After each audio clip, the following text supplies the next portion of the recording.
Inapotajwa orodha ya magereza yenye ulinzi wa hali ya juu sana, basi gereza la Sikoti Prison haliwezi likakosa katika listi hiyo.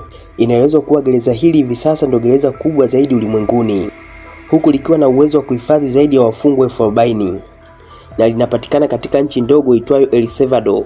Pia inadaiwa kuwa wafungwa waliohifadhiwa humu sio watu wa kawaida kabisa kama unavyowaona.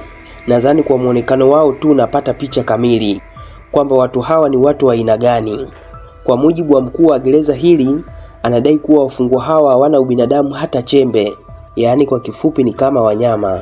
Je, watu hawa wamefanya makosa gani? Na gereza hili lina ulinzi kiasi gani mpaka likashika nafasi ya kwanza? Ili uweze kufahamu mambo hayo na mengine mengi sana kuhusu gereza hili la Sikoti Prison, hakikisha kuwa unaungana nami kuanzia mwanzo mpaka mwisho wa video hii. Kama bado hujasubscribe katika channel yetu, nasubiri nini? Hakikisha kuwa una subscribe kisha unabofya alama kengele ya notification. Kwani kwa kufanya hivyo utaweza kupitwa na video zetu zenye lengo la kukuburudisha na kukuelimisha. Mimi naitwa Dennis Jenson. El Salvador, hii ni nchi ndogo sana inayopatikana huko Amerika ya Kati, na mji mkuu wa nchi hii unaitwa San Salvador. Inaelezwa kuwa nchi hii ina idadi ya watu milioni 6.31, na takwimu hizi ni kulingana na sensa iliyofanyika mnamo mwaka 2024. Sasa swali la kujiuliza ni je, kwa nini nchi ndogo kiasi hichi na yenye idadi ndogo sana ya watu imejenga gereza kubwa kiasi hichi? Kuna nini ambacho kinaendelea katika nchi hiyo? Kwa mujibu wa vyanzo mbalimbali, inaelezwa kuwa tangu mwanzoni mwa karne ya 20 nchi hii ilikuwa na kiwango kikubwa sana cha matukio ya kihalifu ambayo yalikuwa yakihusisha magenge mawili makubwa. Genge la kwanza liliitwa Barrio 18 na genge la pili liliitwa MS13. Magenge haya mawili yalikuwa yakifanya matukio mengi sana ya kihalifu kwa raia pamoja na mali zao. Pia yalikuwa yakisababisha vifo vingi sana vya watu.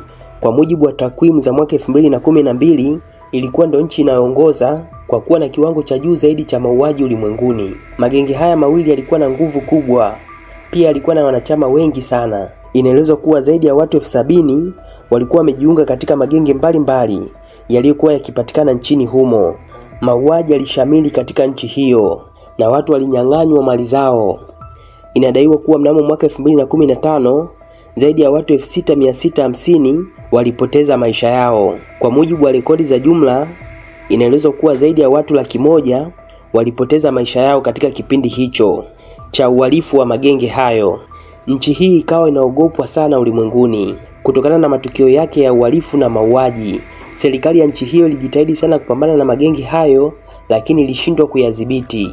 Ndipo ambapo tarehe 1 mwezi Juni mwaka 2019 mtu aitwaye Nayib Bukele alifanikiwa kuchaguliwa kuwa rais wa nchi hiyo, na baada ya kuchaguliwa akaahidi kukomesha uhalifu wa magenge hayo ambao ulikuwa ukiendelea katika nchi hiyo. Rais huyu alizaliwa mnamo tarehe 24 mwezi Julai mwaka 1981 huko katika mji mkuu wa nchi hiyo uitwao San Salvador nchini El Salvador. Ilipofika mwezi Machi mwaka 2022, rais huyu alitangaza hali ya dharura nchini humo na akawaamuru wanajeshi pamoja na polisi wawakamate watu wote ambao wanahisiwa kuwa ni wanachama wa magenge yanayopatikana katika nchi hiyo. Baada ya amri hiyo kutolewa, inaelezwa kuwa zaidi ya watu 84,000 walikamatwa na baadaye wakafikishwa mahakamani. Zaidi ya watu 72,000 walipatikana na hatia na wakapelekwa jela, huku zaidi ya watu 70,000 walikuwa ni wanachama wa magenge mawili tu ambayo ni genge la Barrio 18 na MS13.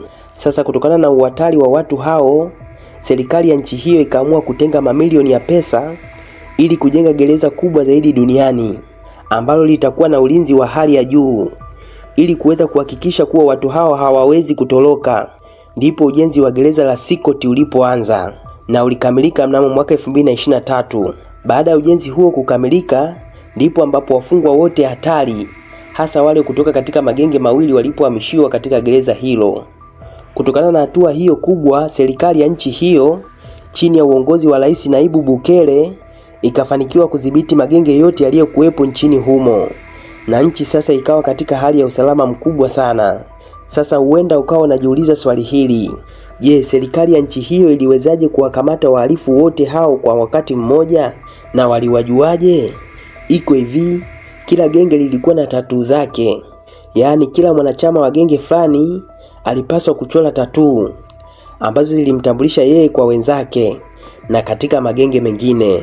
Ndiyo maana unaona watu hao wakiwa na tatuu nyingi sana mwilini mwao, na kila tatuu ina maana yake. Zingine zinaelezea idadi ya watu waliowaua, kwa sababu wapo baadhi ya watu katika gereza hili ambao wameua zaidi ya watu 100, na wengine wameenda mbali zaidi mpaka kufikia hatua ya kuchora sura zao, yaani kuchora sura za watu waliowaua, kwa sababu wapo baadhi ya watu ambao wamewaua wazazi wao na kuchora sura zao katika miili yao.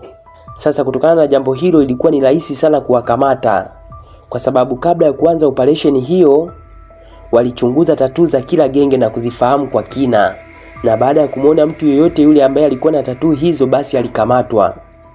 Okay, sasa wacha turudi katika hoja yetu ya msingi. Je, gereza hili lina ulinzi kiasi gani?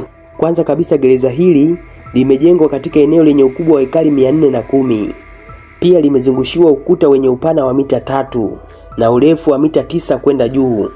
Kule juu kabisa ya ukuta kumezungushiwa nyaya za viwembe pamoja na nyaya za umeme zenye urefu wa mita 3 kwenda juu, na nyaya hizo za umeme zimebeba volti za umeme 15,000. Yaani ukigusa tu basi unapoteza maisha yako hapo hapo. Pia gereza hili lina minara 19 ya ulinzi au watch tower kwa lugha ya Kiingereza.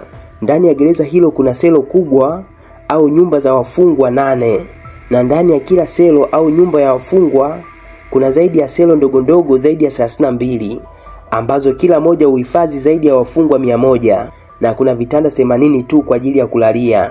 Pia wafungwa hao wanalindwa masaa 24 na makomando ukaa mbele ya selo hizo. Inaelezwa kuwa wanapokezana, yaani wanapangiana shifti. Jambo lingine la kushangaza kuhusu gereza hili ni kuwa kabla hujafika eneo ambalo wafungwa uhifadhiwa, basi utapaswa kupita katika mageti zaidi ya 3 ili uweze kukaguliwa vizuri. Mara nyingi ukaguzi huo huchukua saa 1 mpaka kukamilika. Yaani ukiingia tu katika gereza hilo unapaswa kuacha vitu vyako vyote ulivyokuwa navyo. Yaani ni kama wanavyofanya uwanja wa ndege kwa wale waliobahatika kwenda au kuona hata kwenye televisheni. Ukionekana huna shida yoyote ile, ndipo ambapo unaruhusiwa kuingia katika geti la pili. Hapo utaingia kwenye skana yenye uwezo wa X-ray. Skana hii ina uwezo wa kuonyesha vitu vyote katika mwili wako mpaka mifupa. Kifaa hichi hutumika kuwakagua wageni wanaoingia katika gereza hili, na wanafanya hivyo ili kuhakikisha kuwa hakuna mtu yoyote yule anayeingia na kitu chochote kile katika mwili wake, kwa sababu wapo baadhi ya watu ambao huficha vitu fulani ndani ya miili yao. Ukionekana upo salama na huna shida yoyote ile, basi utapata nafasi ya kuingia katika geti la 3. Hapa utakaguliwa na askari wa gereza hilo. Utakaguliwa mwili mzima, na unapaswa kutoa mpaka viatu pamoja na socks. Hivyo vyote vitakaguliwa kwa umakini mkubwa sana, kwa sababu wapo baadhi ya watu ambao huficha vitu fulani katika viatu pamoja na socks. Kisha baada ya hapo utapandishwa katika gari maalum na utaingia katika geti la 4. Hapa ndio utakuwa unapelekwa kwenye selo za wafungwa. Pia inaelezwa kuwa gereza zima lina kamera kila kona, na kamera hizo zina ubora mkubwa sana na zina kazi ya kufuatilia kila jambo ambalo linaendelea ndani ya gereza hilo. Pia inaelezwa kuwa gereza hilo lina zaidi ya makomando na askari 1000, na watu hao ndio wanafanya kazi ya kuwalinda wafungwa hao. Unaweza kujiuliza, je, ni kwa nini makomando hao wanajifunika sura zao? Ni kwa sababu wanahofia kwamba wafungwa hao wanaweza kutoa taarifa zao kwa watu wa nje, kisha watu hao wakaenda kuteka familia zao. Hivyo wanafanya hivyo ili wasigundulike sura zao. Inadaiwa kuwa kila siku wafungwa hupewa dakika 30 tu za kufanya mazoezi. Yaani wanafungwa pingu, kisha kila askari atamshika mtu wake mmoja na kwenda naye hadi katika sehemu ya kufanyia mazoezi. Na hapa atafanya mazoezi mbalimbali kama vile kuimba na simama kaa na mazoezi mengine mengi sana. Sare wanazovaa ni t-shirt meupe, kaptula nyeupe pamoja na yebo nyeupe. Na endapo mfungwa yoyote yule akivunja sheria, basi atachukuliwa na kufungwa katika chumba hichi ambacho kinagiza muda wote. Na mtu huyu anayehifadhiwa humo hataweza kujua muda na nini ambacho kinaendelea ndani ya gereza hilo. Pia mtu huyu atapaswa kulala katika kitanda cha zege. Inaelezwa kuwa atakaa humo peke yake kwa zaidi ya wiki 1 mpaka siku 15. Mkuu wa gereza hilo anaeleza kuwa mwanzoni wafungwa hao walikuwa wanasumbuana sana katika selo zao, kwa sababu mara kwa mara walikuwa wanapigana, na sababu ambayo ilikuwa inapelekea wapigane mara kwa mara ni kwa sababu walikuwa na kama genge tofauti ndani ya selo moja, na magenge hayo yalikuwa hayaelewani kabisa huko mtaani. lakini hivi sasa wametambua kuwa wao wote ni kitu kimoja na wanapaswa kupendana na kufuata sheria ili wasije kuingizwa katika chumba cha mateso. Pia ndani ya kila selo kuna vyoo viwili humo ambavyo hutumika na watu wote 100. Yaani unavyojisaidia kila mtu anakuona. Hakika hii ni hatari sana. Pia hakuna bomba la maji, kuna pipa moja ambalo limejazwa maji, ndio wanayatumia maji hayo kwa ajili ya kunywa na kujisaidia. Pia hakuna ndugu yoyote yule ambaye anaruhusiwa kwenda kuwaona.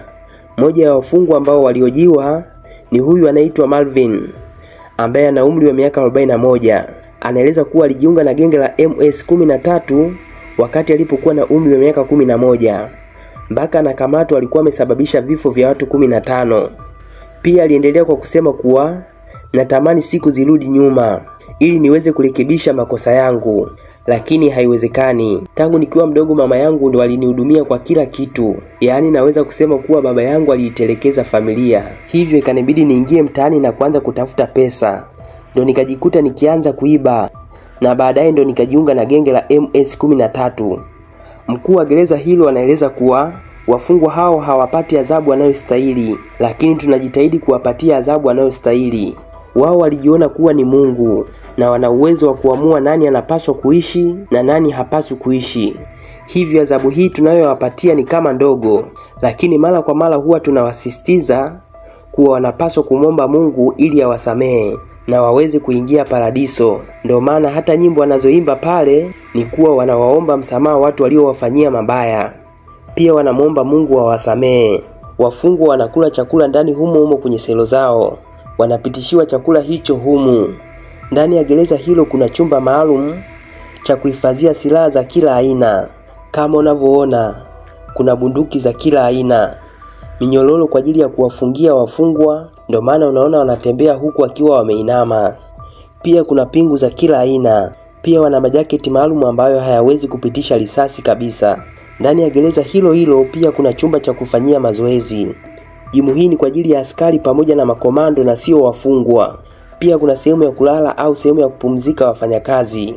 Na kuna sehemu kwa ajili ya kuchania nywele. Sehemu hizo zote ni kwa ajili ya wafanyakazi na sio wafungwa. Inaelezwa kuwa gereza hili lina wafungwa wengi sana.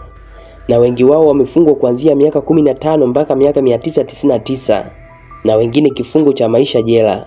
Pia wapo wafungwa wengi ambao bado hawajahukumiwa. Yaani wapo humu wanasubiri kesi zao kuanza. Pia hawawezi kuonana na mwanasheria uso kwa uso, bali ukaa mahali hapa na kuongea na mwanasheria huyo kwa kutumia skrini.